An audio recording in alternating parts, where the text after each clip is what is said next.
तो इस वीडियो में हम कवर करेंगे कि जो हमारी बीए फर्स्ट ईयर में जो प्रैक्टिकल होता है उसमें awareness of rights and laws जो पूछे जाते हैं, तो इसमें बेसिकली 4 यूनिट में इसको डिवाइड किया गया है। तो first unit and second unit को हम इसी वीडियो में जानेंगे। इसके बाद में जो हमारी थर्ड यूनिट और जो फोर्थ यूनिट है उसके बारे में हम थोड़ा सा डिस्कशन करेंगे, लेकिन ब्रीफली इंट्रोडक्शन जो होगा वो फर्स्ट और सेकेंड यूनिट का यहाँ पे किया जाएगा। तो let's start with the video.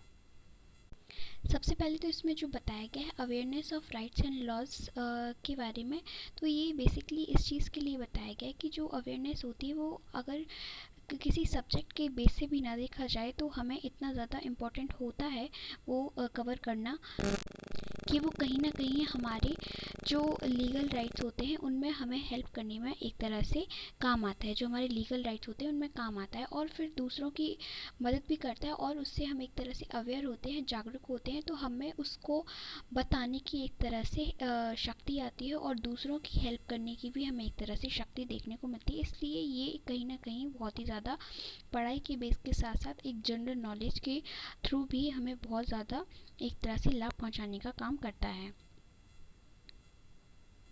सबसे पहले हम यूनिट फर्स्ट में देखेंगे कि हमारे किस तरह से प्रीएम्बल ऑफ इंडियन कॉन्स्टिट्यूशन के बारे में बताया गया। Equality before law and equality of opportunity, freedom of belief and expression and dissent, cyber crime, state and cyber security, ये सारी चीज़ों के बारे में हमें इसमें बताया गया है। सबसे पहले हम प्रीएम्बल ऑफ द कॉन्स्टिट्यूशन को थोड़ा ब्रीफली इसमें समझने की कोशिश करेंगे। तो जो प्रीएम्बल ऑफ कॉन्स्टिट्यूशन है वो सबसे पहले अमेरिकी कॉन्स्टिट्यूशन से ली गई है, जिसमें कि बताया गया है कि इसको एक तरह से जो लिटिल कॉन्स्टिट्यूशन उसके नाम से भी जाना जाता है। ब्रीफली जो हमारा इतना बड़ा कॉन्स्टिट्यूशन है उसको एक छोटे रूप में प्रदान किया गया है, जिसमें इसको प्रीएम्बल ऑफ द कॉन्स्टिट्यूशन किया गया है, जिसमें बेसिकली यही बातों को बताया गया है कि हम भारत के लोग भारत को एक संपूर्ण, संप्रभुत्व, संपन्न, समाजवादी, धर्मनिरपेक्ष, लोकतांत्रिक गणराज्य बनाने के लिए और इसके समस्त नागरिकों को सामाजिक, आर्थिक, राजनीतिक न्याय, विचार, अभिव्यक्ति, धर्म, विश्वास और उपासना की स्वतंत्रता, प्रतिष्ठा और अवसर की समता प्राप्त कराने के लिए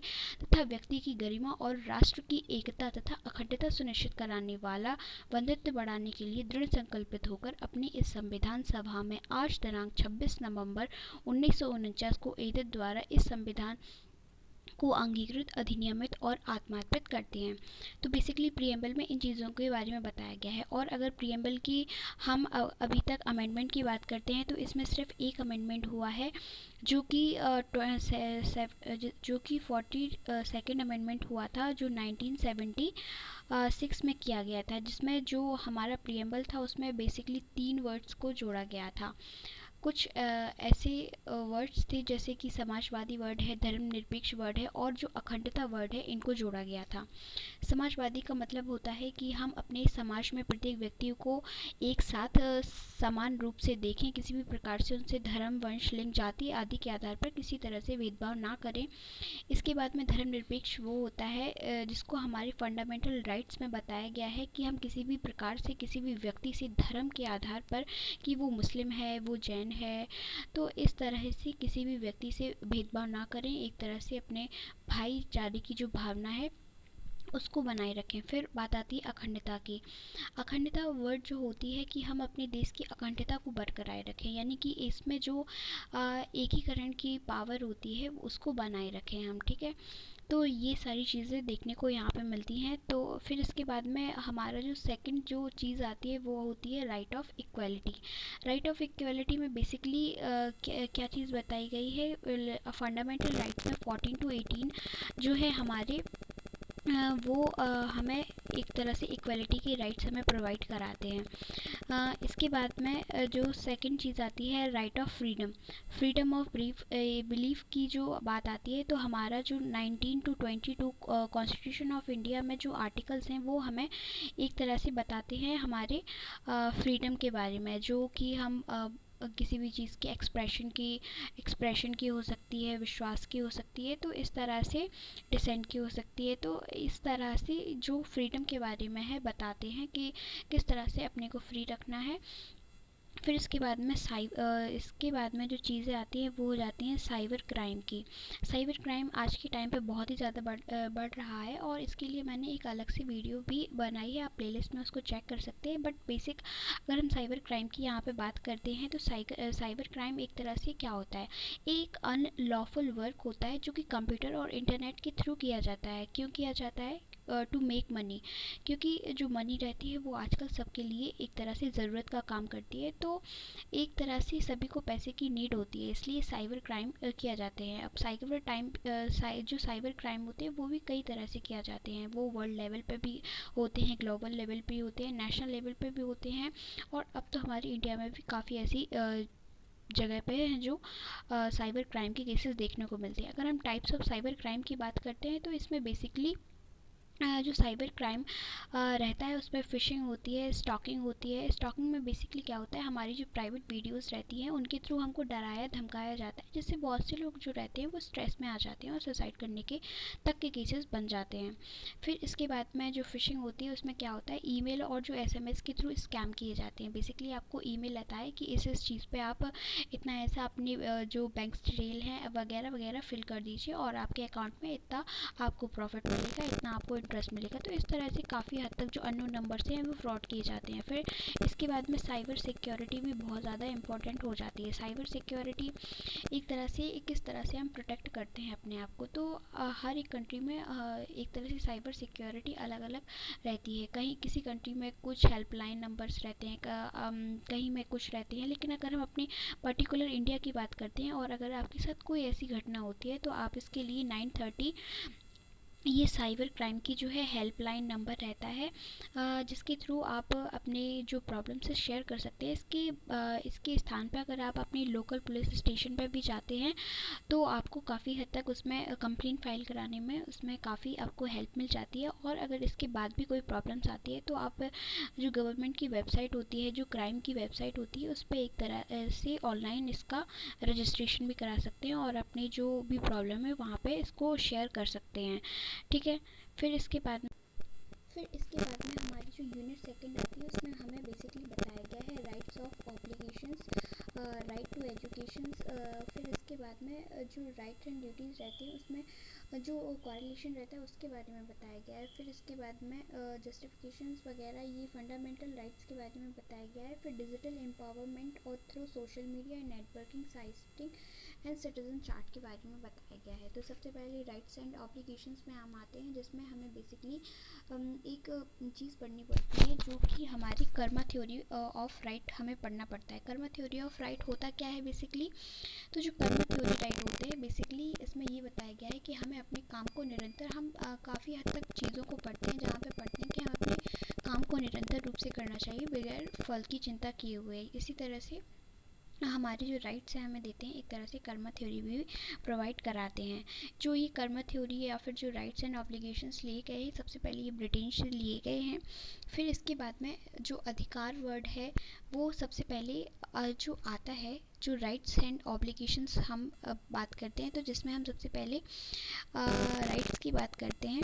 तो जो राइट्स होता है वो होता क्या है, जिसको हम अधिकार कहते हैं, जो अधिकार होता है वो होता क्या है, तो ये सोसाइटी के थ्रू बनाए जाते हैं और ये गवर्नमेंट के थ्रू एक तरह से प्रोटेक्ट किए जाते हैं, जिससे हमें फ्यूचर में कोई भी प्रॉब्लम ना हो और जिससे जो ह्यूमन बीइंग रहती है वो अपने आप को एक तरह से डेवलप कर सके, अपना विकास कर सके। इसलिए जो राइट्स हैं वो बनाए जाते हैं। एक तरह से जो अधिकार वर्ड होता है वो दो वर्ड से मिलकर बना होता है, अधि प्लस कार, जिसका मतलब होता है प्रभुत्व और कार्य। अपने कार्य को प्रभुत्वता से करना ही एक तरह से अधिकार कहलाता है। ठीक है। फिर इसके बाद में फंडामेंटल जो राइट्स हैं उनके बारे में बताया गया है। जो फंडामेंटल राइट्स हैं बेसिकली आपको इंडियन कॉन्स्टिट्यूशन में आर्टिकल 12 से 35 तक दिए गए हैं, जिसमें right of equality and right of freedom unit first में आपने पढ़ा।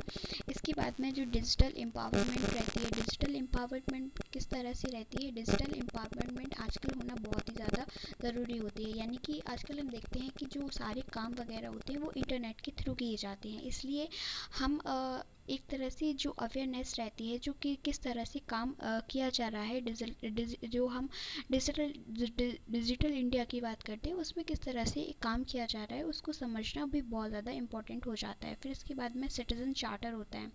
जो सिटीज़न चार्टर है, सबसे पहले इसको यूके में लाया गया था। सिटीज़न चार्टर में बेसिकली हम किसके बारे में बात करते हैं, तो वो है डेमोग्राफिक्स, यानी कि हम एक पर्टिकुलर स्टेट का जो डेटा रहता है उसको जानने की इसमें कोशिश करते हैं।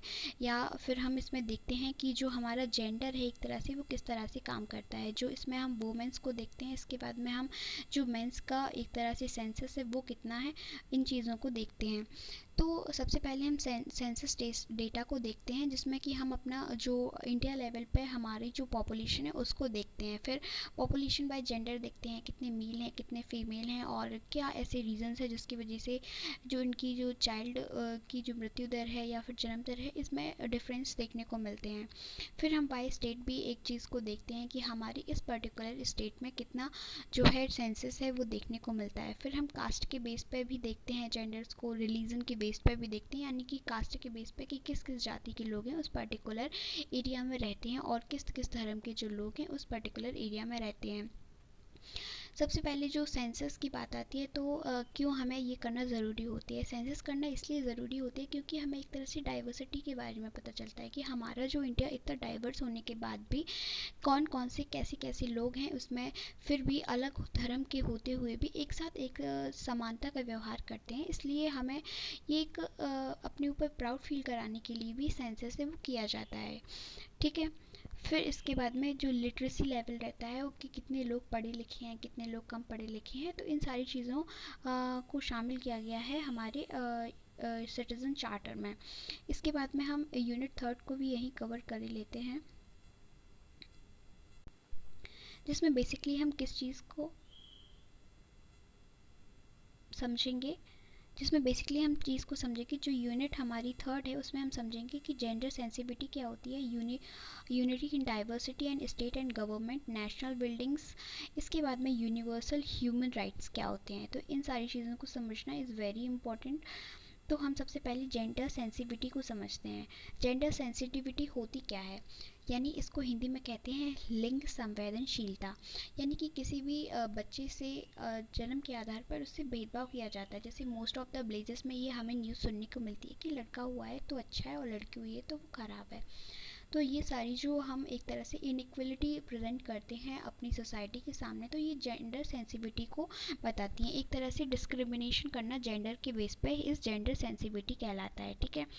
फिर इसके बाद में हम बात करते हैं यूनिटी इन डाइवर्सिटी। ठीक है, यूनिटी इन डाइवर्सिटी की हम बात करते हैं। तो इसमें हम क्या देखने की कोशिश करते हैं यूनिटी इन डाइवर्सिटी में, कि हमारा जो कंट्री है वो उसमें 28 स्टेट हैं और 28 स्टेट में हर एक जगह अलग अलग चीज़ों को हैं। सबसे पहले हम डाइवर्सिटी को समझने की कोशिश करते हैं, फिर यूनिटी एंड डाइवर्सिटी को समझने की कोशिश करते हैं। फिर इसके बाद में जो डाइवर्सिटी होती है वो किस किस बेस पे होती है, जैसे रिलीजन के बेस पे हो गई, लैंग्वेज के बेस पे हो गई, फूड के बेस पे हो गई और कल्चर के बेस पे हो जाती है। ठीक है।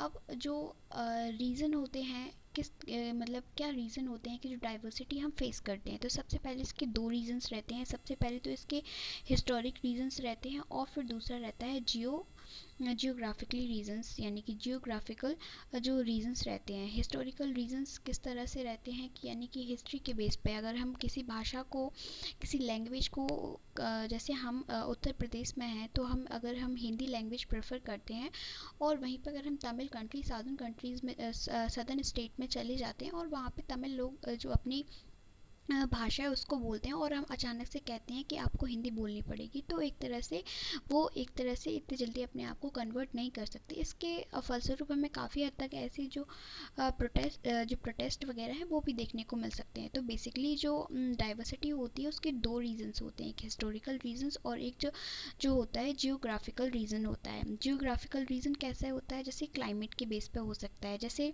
अब हम देखेंगे कि जो हमारा इंडिया है उसमें हम अगर हम ऊपर की बात करते हैं तो यहाँ पे अगर हम देखेंगे तो वहाँ पे बहुत ज़्यादा सर्दी पड़ती है।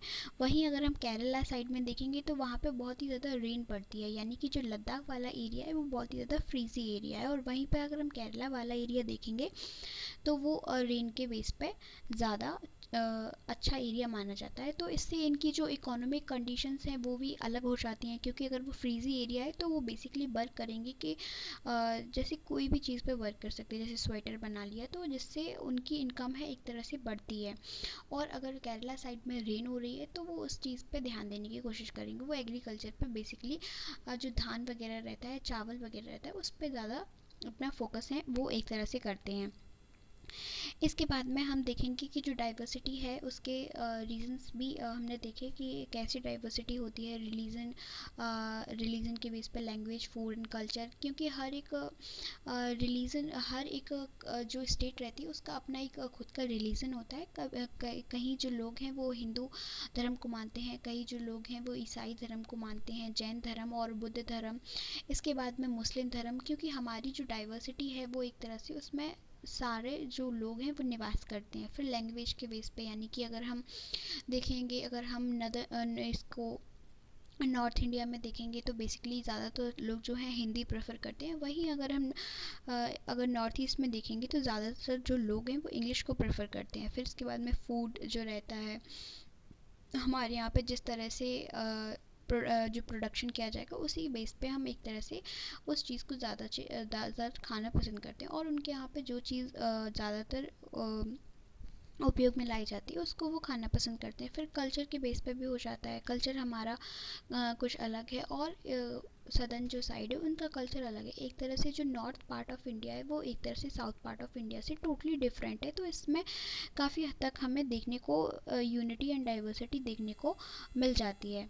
फिर स्टेट और गवर्नमेंट के बारे में हम देखते हैं कि जो स्टेट है वो अपना अलग से अपना जो है चलाती है, और गवर्नमेंट अलग से स्टेट एंड गवर्नमेंट के बारे में हम यहाँ पे देखते हैं। फिर इसके बाद में हम देखते हैं universal human rights. Universal human rights क्या होते हैं कि मानव को जो अधिकार दिए जाते हैं, मानव को अधिकार भी देना बहुत ज़्यादा इंपॉर्टेंट होता है, जिससे एक तरह से वो खुद को इतना डेवलप कर सके कि वह अपनी बात को रख सके। इसलिए सबसे पहले 1941 में है जो अमेरिका में सबसे पहले जो फ्रीडम के जो राइट्स हैं वो दिए गए थे। 4 तरह के फ्रीडम ऑफ राइट दिए गए थे। सबसे पहले स्पीच का राइट दिया गया था। स्पीच के राइट के बाद में जो रिलीजन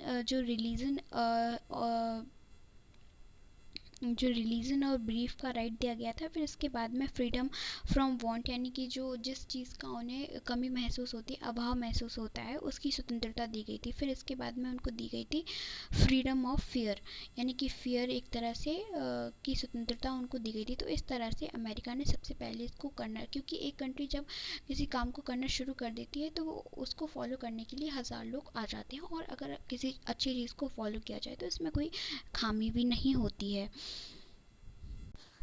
इसके बाद में हम देखते हैं कि जो जो यूनिट 4 है उसमें हम देखते हैं कि जो गवर्नमेंट पॉलिसीज़ रहती हैं, इसके बाद में कंपेन्स रहती हैं, और इसके बाद में जो प्रैक्टिकल टीचिंग रहती हैं, फिर राइट टू इन्फॉर्मेशंस रहती हैं।